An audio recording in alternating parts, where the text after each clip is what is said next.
Welcome to the Church of God Network podcast, everybody. I am here today with the Director of Research for Church of God Network, Mark Philip Pebworth. Welcome to it, Mark. Yeah, it's good to be here. This is new to me. I don't think I've never been on a podcast before. So, Oh, glad to be your first then. Yeah, we brought Mark Philip on a few months ago because we met and got started talking about data related things and both sort of dorks on that front.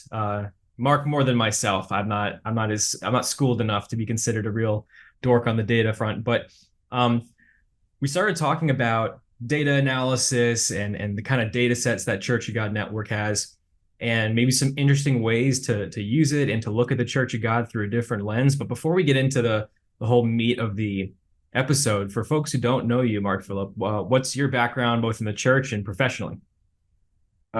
yeah. So my background in the church is, I guess I believe technically I'm a fourth generation Christian in the Church of God. I Okay. think one of my grandmother's mother first came into the church and got baptized. But depending on it all depends which branch you go. So other branch, it's more like two, second or third. I guess third. Um, on the other sides of my family. So most of my family that's alive now is in the church, and I grew up in it. You all have your personal experiences. So I grew up in it, was baptized, 10, 12 years ago now. And right now I'm in the Seattle congregation for United. Um, so that's a little bit of my background with the church. And then professionally, what I do, I have a PhD in biomedical sciences, and I work as a computational biologist, which is a fancy way of just saying I basically do data analysis. Okay. I do math and coding and scripting specifically to study human disease. Right now, I'm really focused on looking at the epigenetics around the human immune system when it responds to disease. So when I met you, Dan, and you had all this data, I thought, oh, I analyze stuff all the time. This data set should be really interesting to see what it can tell ourselves, what we can learn, and what we can basically evaluate in terms of the Church of God. And sometimes just if you have the data, then you can figure out what questions you can ask, and you can learn things that you didn't even know you needed to look for. And I think that's been some of the fun stuff of working with you and looking through the data, is that there's some questions as we're going through that I didn't even know to ask or to think about until we started diving into the data and realizing things about it. Yeah, and it's a good transition into the meat of the topic, but um, that's even just confirming your assumptions is useful. Like Yeah. even if there are things that the church is like, okay, we believe X about the state of the Church of God.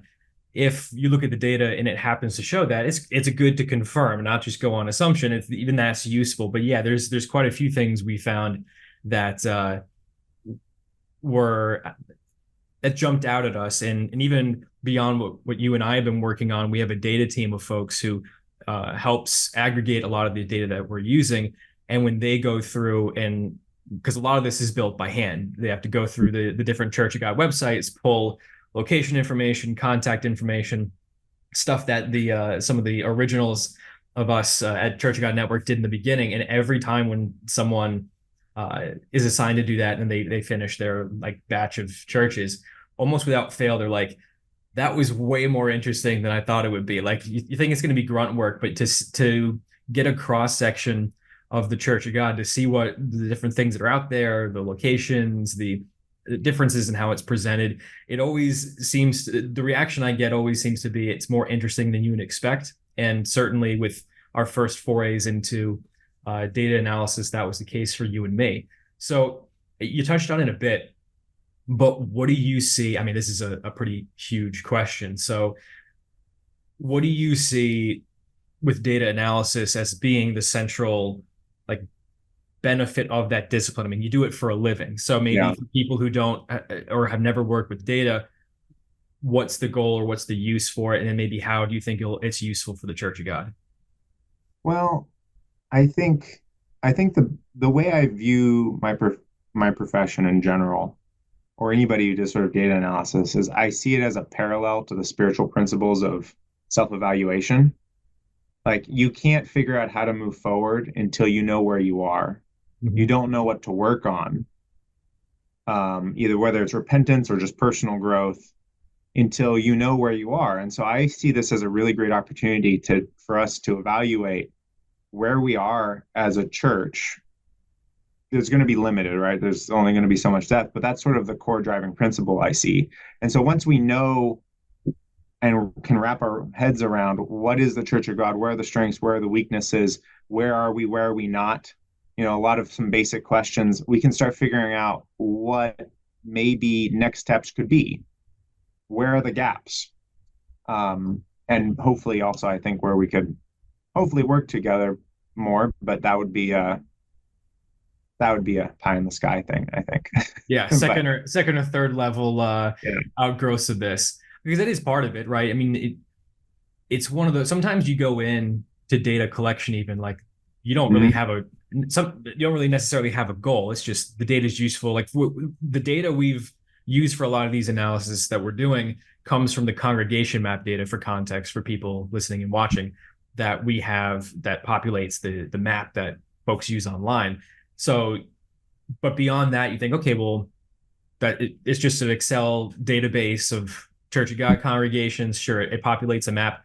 What other uses could it possibly have? But when you take a step back and go, well, that data set doesn't really exist anywhere else in the Church of God. Like no one's really had that kind of view of it before. I wonder what use we could get out of it. And you sort of go in with that framework in terms of like this kind of, and again, I'm speaking a bit out of my depth, but I know that this kind of work, this sort of data analysis and the discipline you were talking about, it's revolutionizing a million different things right now, including sports. I mean, if people have ever seen Mhm. Moneyball, I mean, it's a couple decades old in baseball, but it's starting to do that in football, where the collection of data down to the smallest level of tracking is being used to understand the various games we watch and how to do those better. Companies use it again, science, um, understanding disease and whatnot. And I don't know who had this phrase, but it was something like "you can't fix what you can't measure" is a phrase I've Yes. heard before. So it's the Yep. same kind of thing. And even if maybe you don't always get answers from data, data helps tell a story. It doesn't necessarily give you a conclusion. It might show you things, but you use the analysis to construct or piece together a larger story. Um, and that's what we try to do with our first couple releases. So, as Yeah. of people watching this, the first half of the release we're working on will have been out. And that is sort of a first foray into this idea of where is the Church of God uh, internationally. So, United States, abroad, where's our emphasis on that front? Um, Maybe you want to start, Mark Phillip. What jumped out at you first when you were uh, doing that analysis? Well, I mean, I think what jumped out at me first was just the lack of churches in many areas that are traditionally Christian. I guess, but specifically around Cold War alliances, where when you look at the map, it matched up way too well to Cold War alliances, even though it's 2024. The wall fell what more than 30 years ago. We're looking at what 32 years ago, 34 years ago, I but was almost gonna say, no, not quite 30. We're not that old. I'm like, yeah, we are. It's over now 30. we I'm are. 33. I was born in 90. Like it's been Yeah. over 30 years. Yeah. Yeah. Yeah, it's crazy, right? Yeah. Um, and yet, there still really aren't churches. I think the only exception was Estonia. There really aren't churches in a lot of those countries. Um, that was one of the biggest ones, and maybe I'm not surprised about Russia, especially given current politics. But there's a lot of countries back there in Eastern Europe who were behind the wall where there's access, and there are no churches still. And the second thing that jumped out at me um, is that there are certain countries with what I would describe as a reasonable amount of religious freedom and long historical ties to the U.S. and sometimes even high Christian populations. Like South Korea has a large Christian base, so it's not like Christianity is foreign. that just don't have any churches. So South Korea, Japan, Taiwan, um, a lot of those places don't have any churches, and I don't think the presence or absence of Christianity in there really explains that, because we know there's a significant Christian population in South Korea. Yeah. Um, yeah. Yeah. There were the two things that jumped out at me and along similar lines was because remember when you gave me the first draft of the release and you mentioned that the presence of the Church of God congregations largely follows Cold War alliances. I'm like, oh, really? Is that the case? And I'm not really sure. And I Googled some visualizations of the alliances. I mean, it's almost to a country. Like it Yeah. is so stark. It's quite interesting. Mhm. And of course, the first thing for me is it makes me ask a bunch of questions because, okay, what we're dealing with in terms of our data are the data that's publicly available.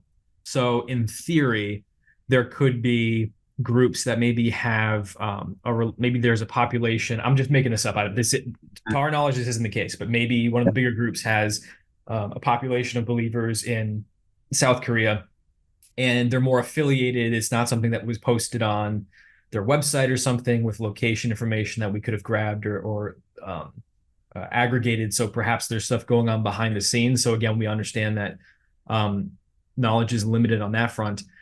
But yeah, anecdotally, I don't know of anything going on in Japan. I haven't heard of South Korea, to your point.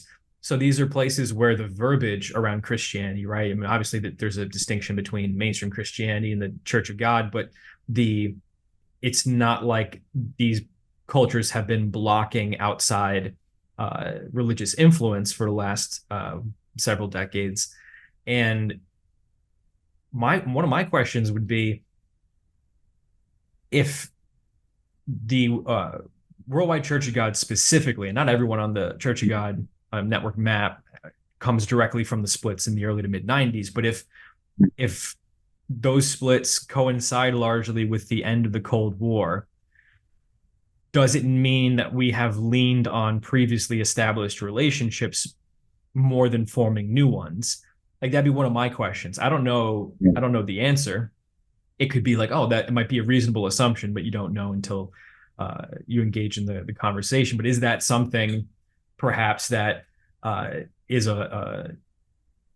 not a relic, but a holdover from a previous Mhm. era where, we have relationships in the Philippines a bit, in places that maybe historically have been focused on in the Church of God, but perhaps not beyond that. And again, to illustrate the whole population without being available to aggregate publicly, I know that there's a large Angolan population that is sympathetic to the Church of God and has more of an affiliate status with the Church of God as opposed to being direct members. So they might be underrepresented in the data, for example.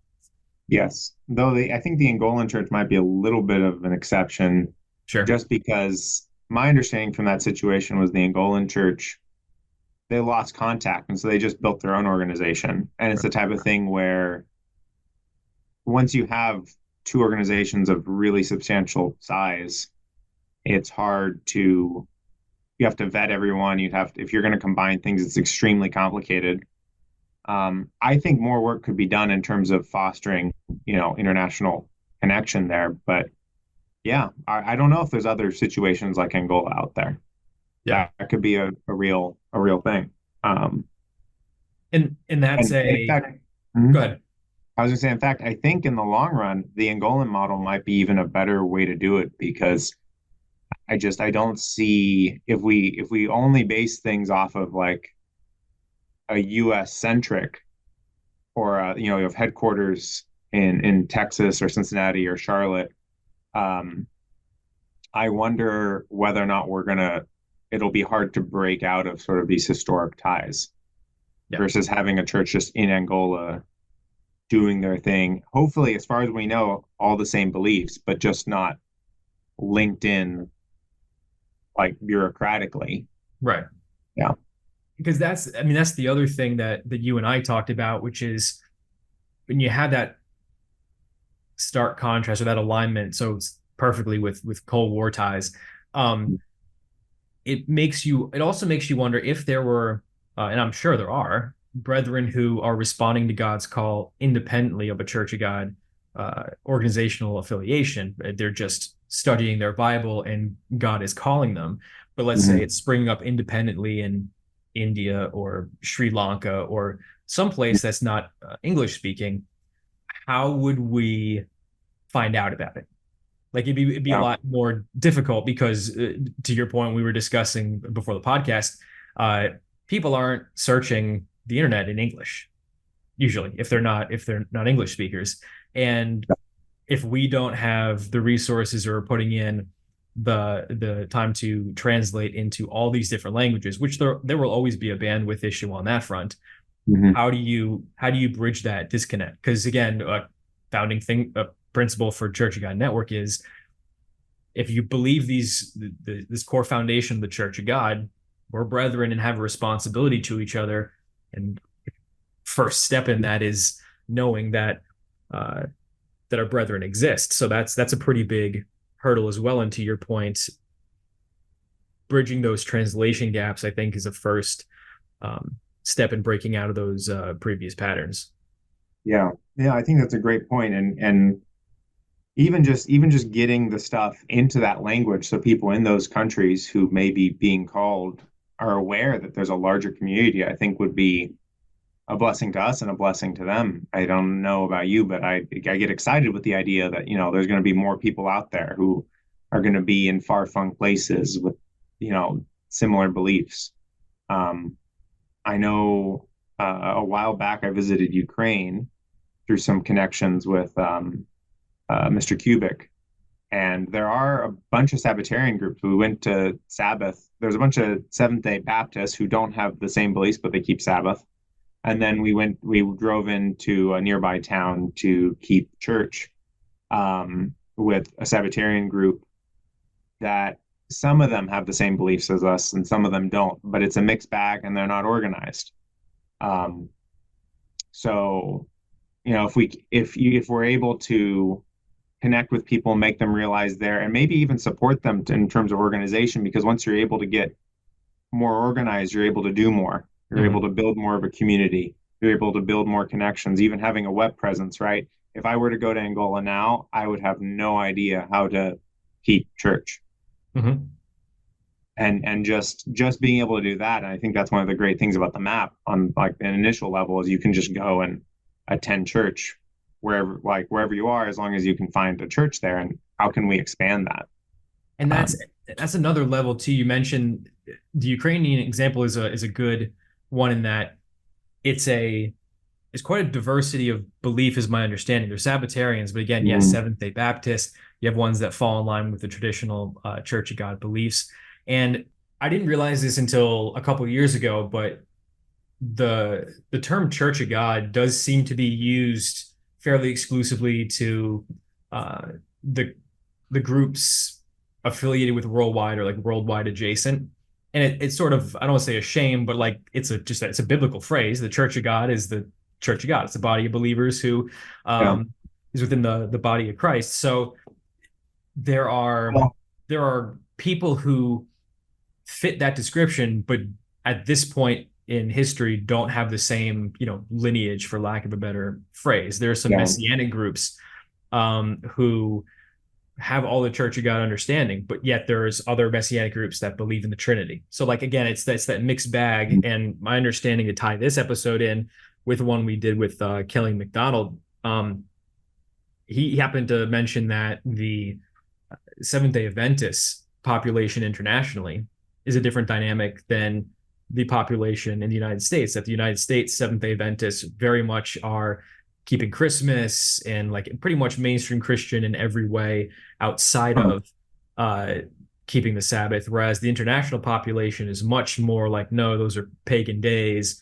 We don't want to keep those. So it's one of those. The more information you have and the more contact you have with people within the community of Sabbatarians, you're going to find people who are probably very much aligned with uh, Church of God. But again, yeah, that first step is knowledge that they exist. So yeah, and you're right. I mean, I think one of the boldest examples I can think of is this group in Madagascar that we found out that is a significant player. I mean, we don't Madagascar is very poor and not developed, so it's hard to get estimates, but people say there could be anywhere from what 500,000 Sabbatarians to 1.5 million or something. It's a huge range.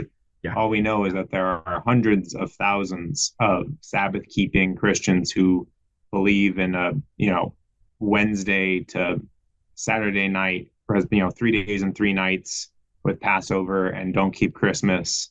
The only thing they're lacking is the holy days, but there is some movement of people within that church to do the holy days as well. Maybe not within that organization, but it's complicated. I'm not sure what all the details are, but there is some movement also towards keeping the holy days. So yeah, there's people out there. Yeah, there's quite a few, and the it does seem like, and this is probably a different, probably could morph into a different conversation, because also anecdotally, I've found it, again, one of our findings in our first release was that there seems to be a clear bias towards English speaking nations. So United States, Canada, Western Europe, Australia, which obviously, if that's where most of the resources are, most of the members are English speaking, it would sort of stand to reason.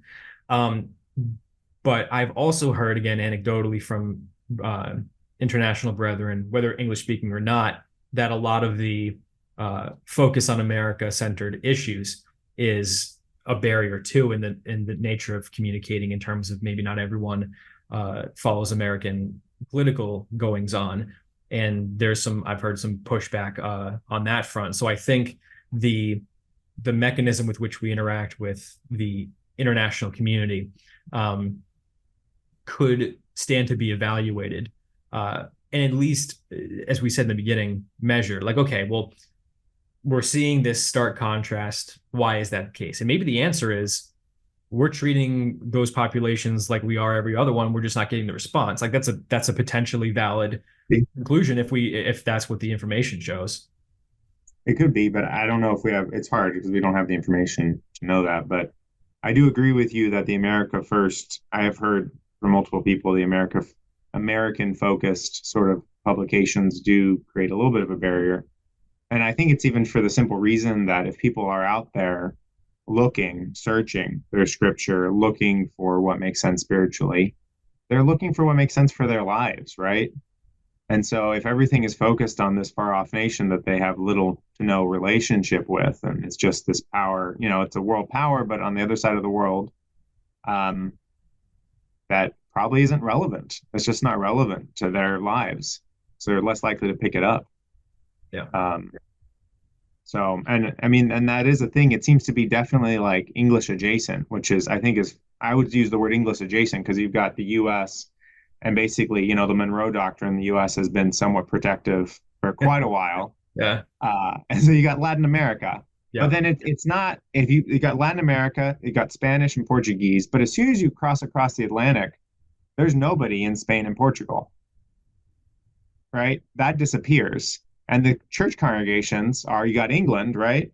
And then France right across the channel, and Germany right across the channel, and the Netherlands, and then a little bit of Italy. Yeah. And that's the thing that I've been surprised at for a while, even from the moment the map went live, is how sparse the population on continental Europe is.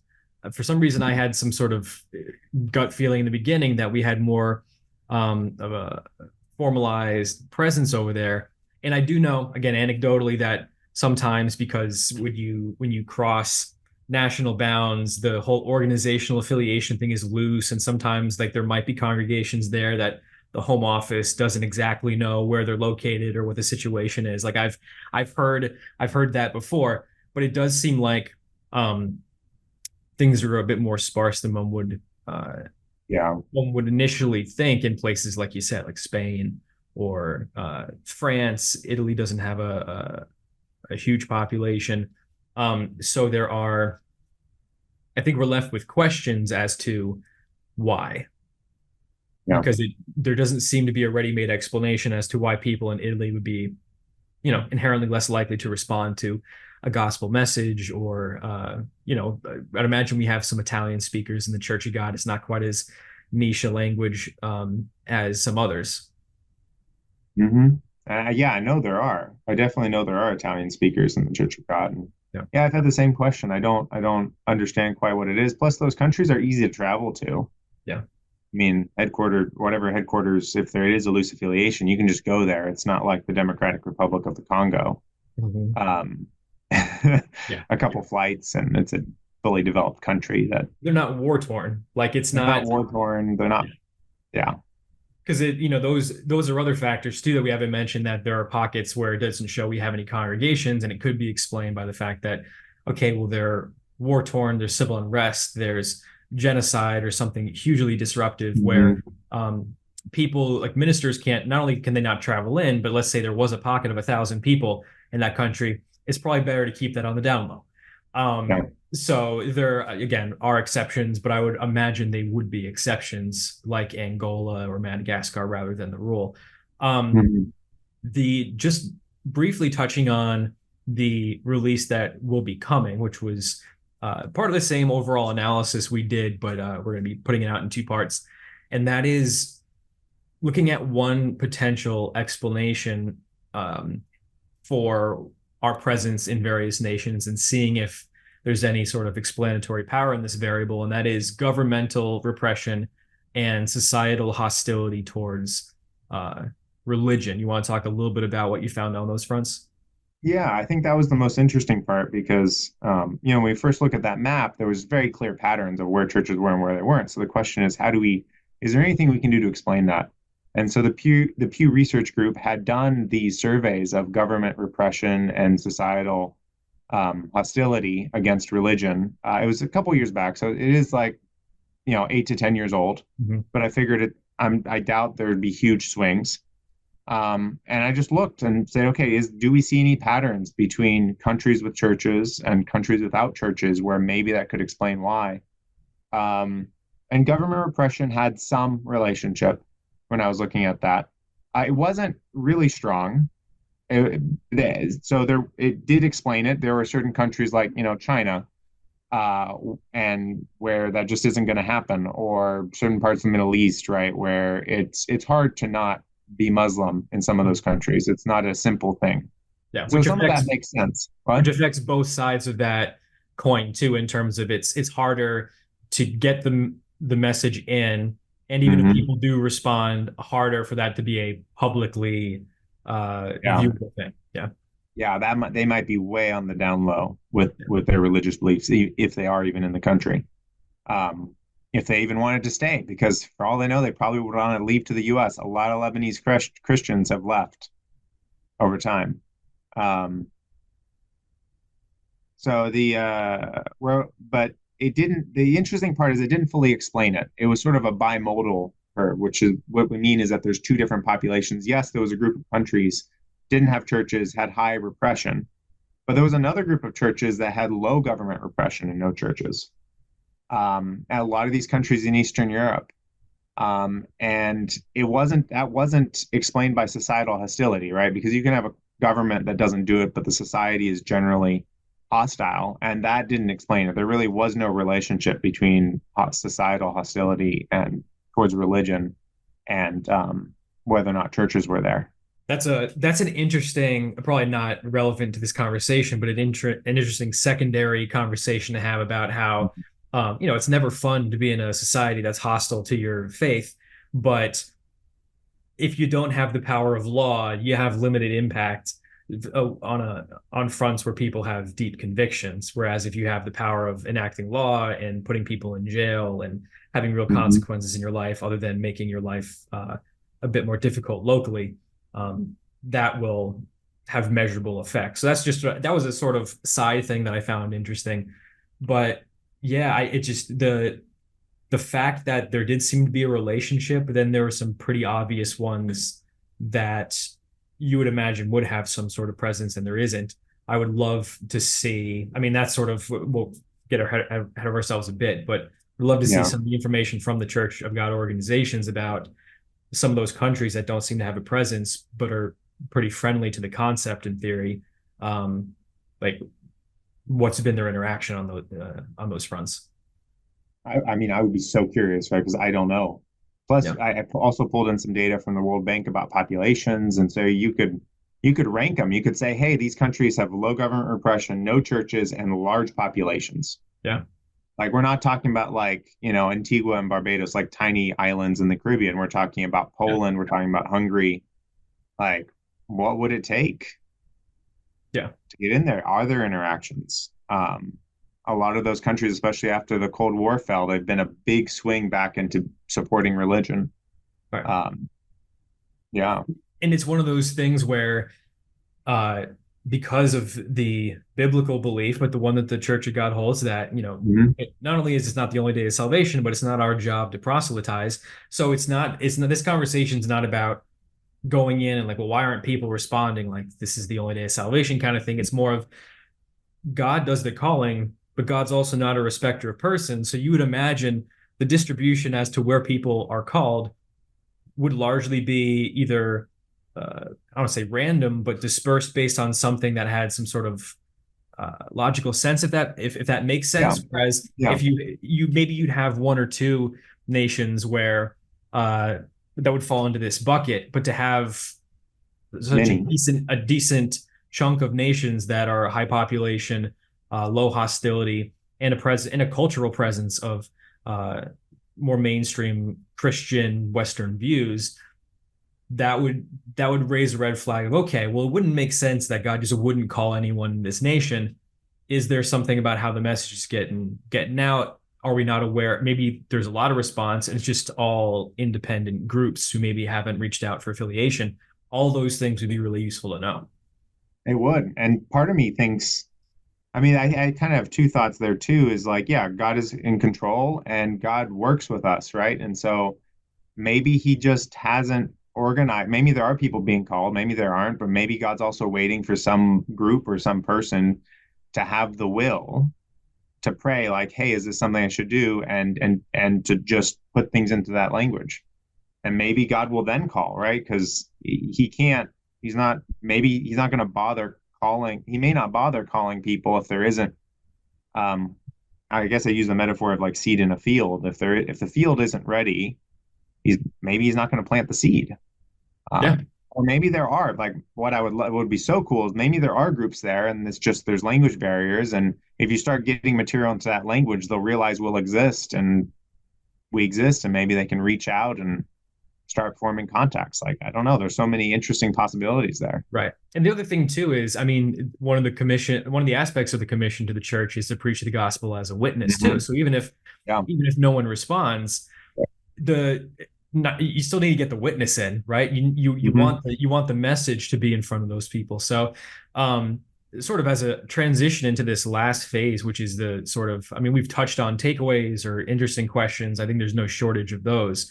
Um, I think we want to like to maybe conclude with three different things. Next steps for the Church of God, which we've touched on a bit, um, and then the areas of future study for Church of God Network. So on that first um, item, other than things like we mentioned, trying to be more proactive in terms of translations and having websites into multiple languages and literature and whatnot, which have a ton of logistical hurdles, by the way. You need people who not only understand the language it's being translated into, but also have enough of a working understanding of English to get the nuance across.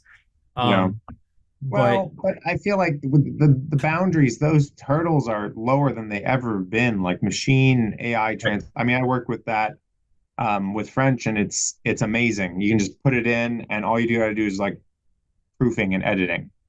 yeah, Like anyway, sorry, I just for wanted to jump. context, for everyone watching, listening, Mark Phillip does speak French, so that's the Yes, background. He that's the is background. bilingual.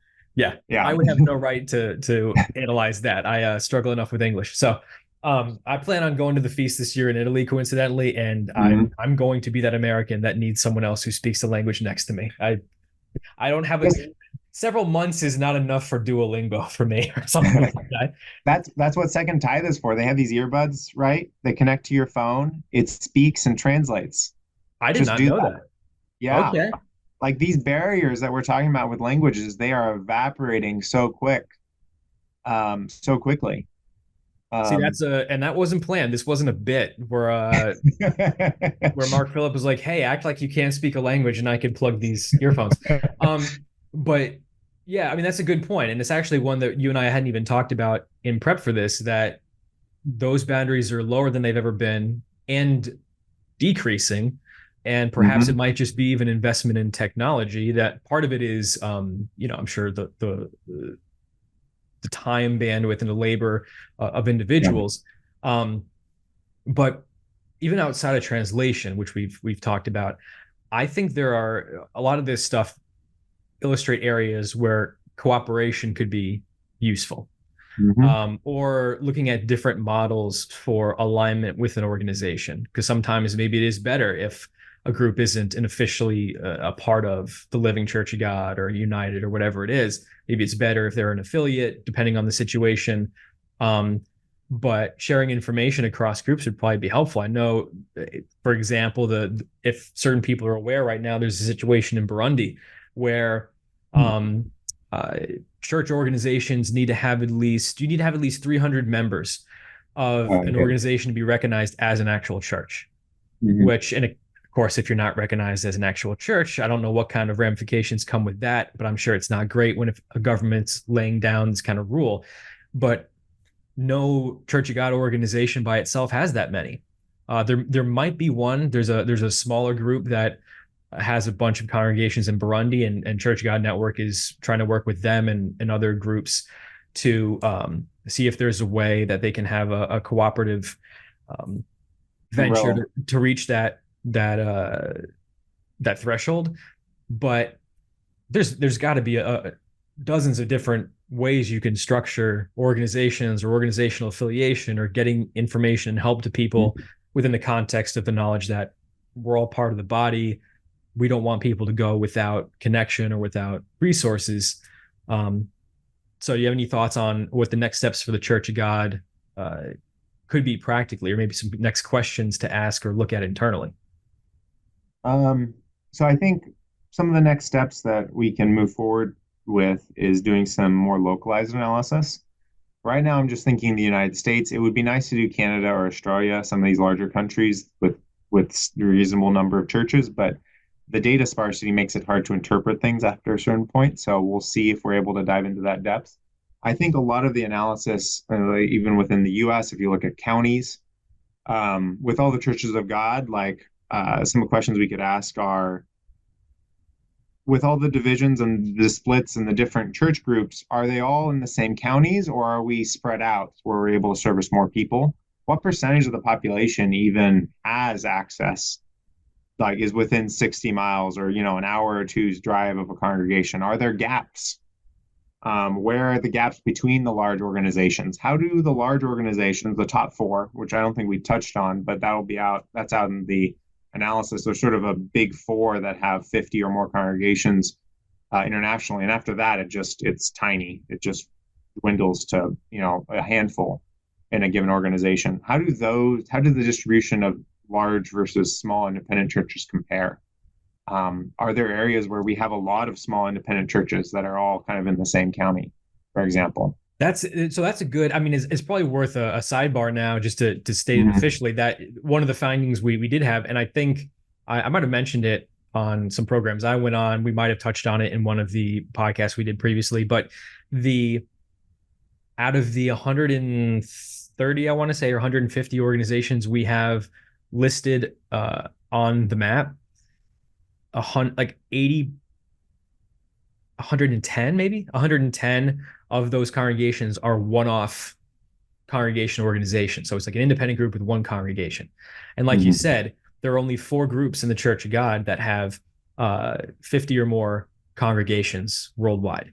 Obviously, not counting Church of God Seventh Day, who they do have organizations or congregations listed in our map, but they're again a mixed bag. Culturally, we've considered them part of the Church of God for a long time, but it's hard to um, sometimes pinpoint which of their myriad of congregations Yeah. has a traditional Church of God belief. But I think that's a different way to conceive of the Church of God as being that top heavy. There's so many organizational um, splits, but it's not like the majority of them are three or four congregations. They're mostly one-off independent groups. And the international presence, to your point, is almost completely the result of the bigger four organizations, which I'm sure is Yeah. related to, monetary capacity, organizational bandwidth, things like that. An independent group in Missouri probably is not going to have the time or attention to be conducting activities in, Botswana or something. Uh, Yeah. but but within that context, in terms of the path forward, what we hope to gain from these analysis is that we would hope, number one, if organizations or one-off congregations are interested, we would love to get access to more data or start conversations with church organizations in terms of getting a better understanding of, for example, maybe where the most of the effort is exerted, some numbers internally, some stuff maybe that doesn't make it onto the website, but would give Church of God Network a fuller understanding of our presence across the country and across the United States. But to your point about some of the future analyses we're looking at doing, the domestic ones about the Church of God in the United States are coming up that you referenced. And as you were mentioning, some of those potential outgrowths in terms of if you take population data, county by county analysis, and think where are the gaps and whatnot. My first thought went to, I think a lot of the groups that are bigger tend to also have regional impact. So maybe one group has taken up a lot of the, I'll use the word influence for lack of a better phrase, but in Texas, Oklahoma, whereas another group might be largely a coastal Church of God in terms of its presence. So they're sort of complementing one another in primary areas of focus. But then I would wonder to what extent are the most, you probably wouldn't want to create this designation, but like the most divided counties in the states where you have Yeah. the biggest number of, like, there's four congregations of each of these groups. This the most fractured. I bet you could parse that out with that kind of data as well. Yeah. Yeah, exactly. Um, yeah, and actually see, is there complementary or are we just overlapping in the same areas? Or it Um, might be a mix of both, right? yeah, There might be might be a areas mix of both. where one group is carrying the weight of that region, but there's a Mhm. lot of but in these areas there's a lot of duplicative work, and resources or info could be shared. Yeah. Yeah. And we can also see like I think some of the other interesting questions is like even pastoral burden, like how many church areas is a minister responsible for? How much do they have to keep track of? There's a lot of really interesting questions that could follow there. And have real world applications in terms of the if the data shows certain things and illuminate an issue, if you can move the needle on an issue, there's a demonstrable improvement on things like the burden on pastors, right? I know Yeah. there are pastors that have a circuit from Maine, Bangor, Maine to Saratoga, New York, Oh or boy. the entire, yeah, people. That's even a smaller um, range than some others. I mean, hundreds of miles of a circuit of congregations. And granted, there are differing levels of what people are comfortable with in terms of working with other organizations, but one would imagine there's probably to some extent that partnerships could be made, even if it's as simple as, hey, you know what, this congregation hasn't received a visit from their pastor in or a minister in 2 months, 3 months. Mhm. Maybe there's someone else in the Church of God from another group that's a lot closer that can go and check in on someone, or someone's in the hospital. Could you go in and give Yeah. a visit? And a lot of that is building the relationships and building the trust.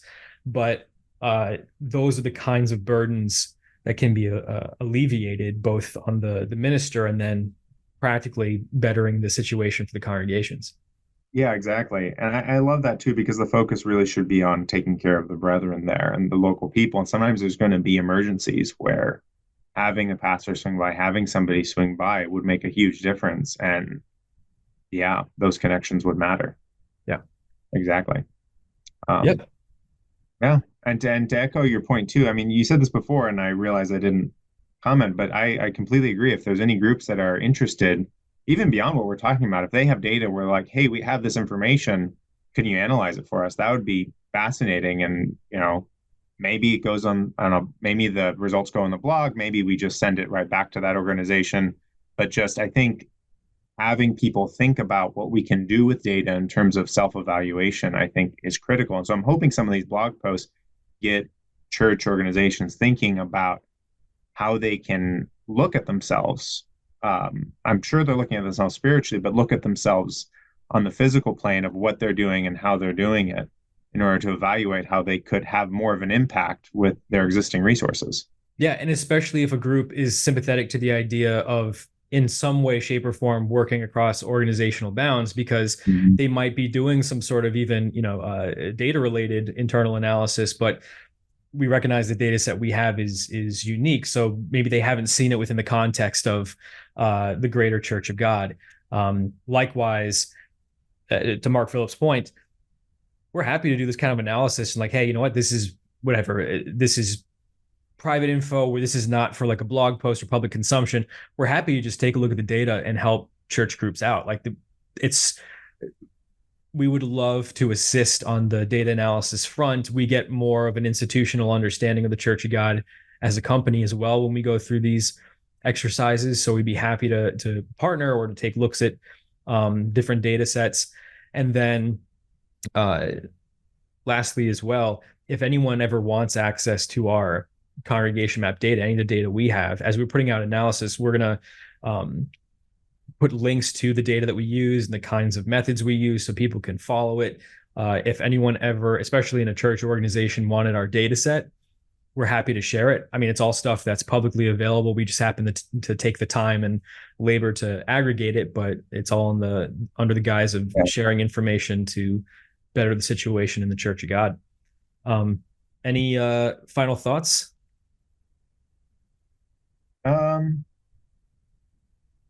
No, I think we covered most everything. And as we do more analysis, maybe we'll have some updates and some interesting things to share. Yeah, I'm sure we're going to be having you on several more times in the future, Mark Phillip. It'll be an ongoing thing. Thanks to MP for joining us today and for being our director of data. He's uniquely qualified for that. And thanks to everyone who's tuned in, watching, and listening today. Take care.